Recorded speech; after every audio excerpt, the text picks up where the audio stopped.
নমস্কাৰ।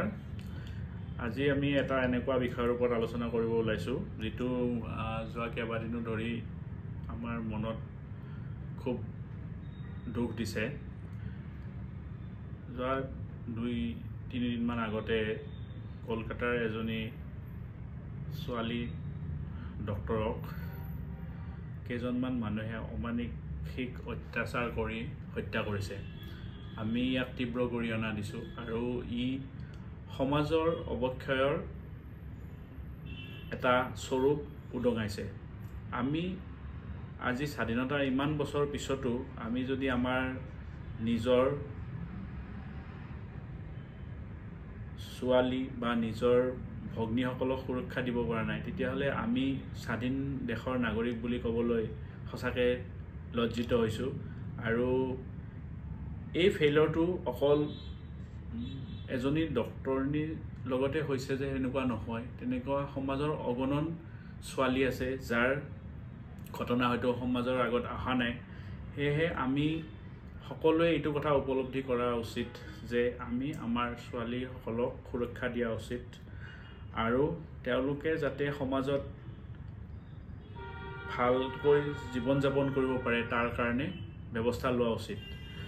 আমাৰ যিবিলাক এডমিনিষ্ট্ৰেটৰ বা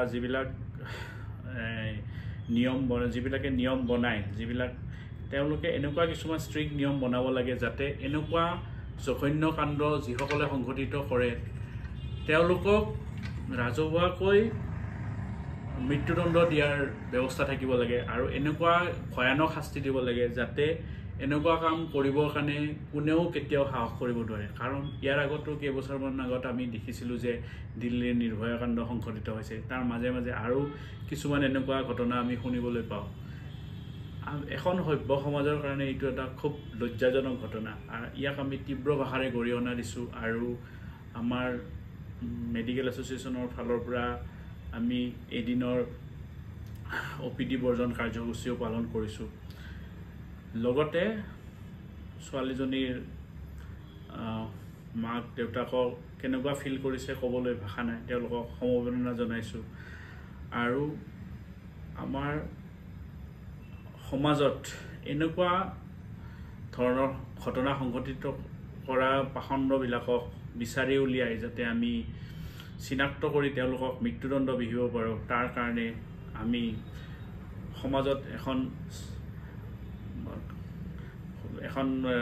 ষ্ট্ৰিক্ট নিয়মাৱলী প্ৰস্তুত কৰিবলৈ আহ্বান জনালোঁ।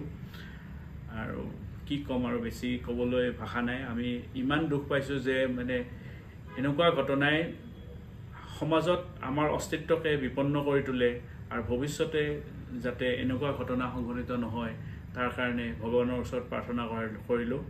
তো আহক আমি সকলোৱে মিলি এখন সুস্থ সমাজ গঢ়োঁ আৰু এনেকুৱা ঘটনা যাতে ভৱিষ্যতে নহয় তাৰ কাৰণে আমি ব্যৱস্থা লওঁ।